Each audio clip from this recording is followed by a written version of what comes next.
In 1909, on his way from England to South Africa, Gandhiji wrote a small book, Hind Swaraj, that takes a clear look at the illusionary nature of modernity.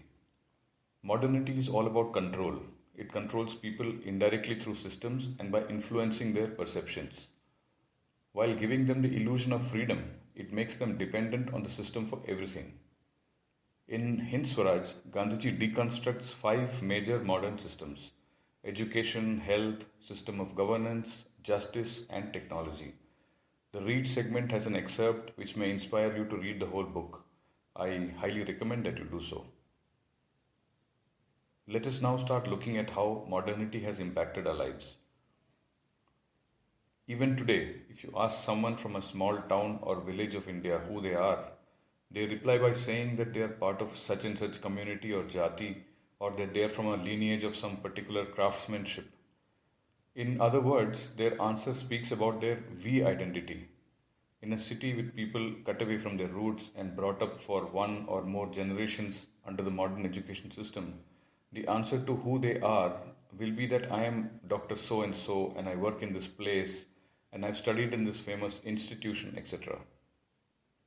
In other words, the answer will reflect their I identity. This move from a we or societal or familial identity to an I or individual identity is something that is built into modernity. One of the fundamental ideas that drive modernity is the idea of individualism.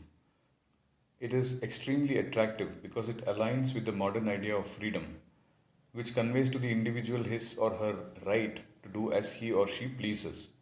Individualism, which is closely linked with the I identity, encourages people to compare with the other.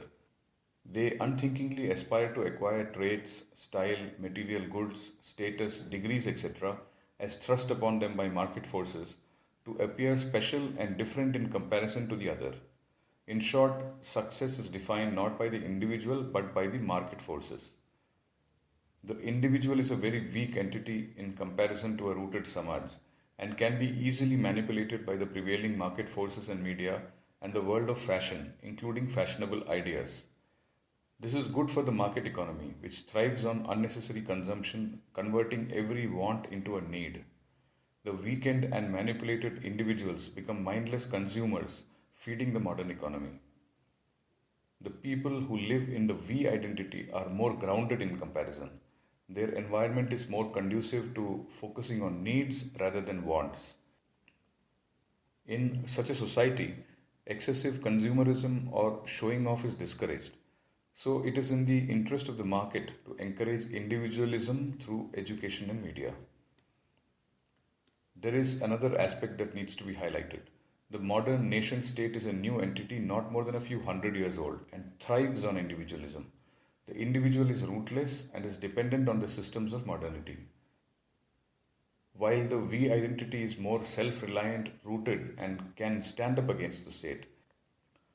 For example, if the state is being forced by vested interests to cut down forests, a society grounded in we can sustain a Chipko movement that takes on the state and manages to stop the cutting down of trees. An individual who is sold the imaginary idea of freedom and rights has no real power and is forced to submit to all the whims of the state. So the idea of the we is not in alignment with the idea of the modern state. What you need to examine for yourself is whether the whole idea of individualism is making you stronger, more self-reliant, more confident, more prosperous, and a better human being, or is it making you more dependent and rootless?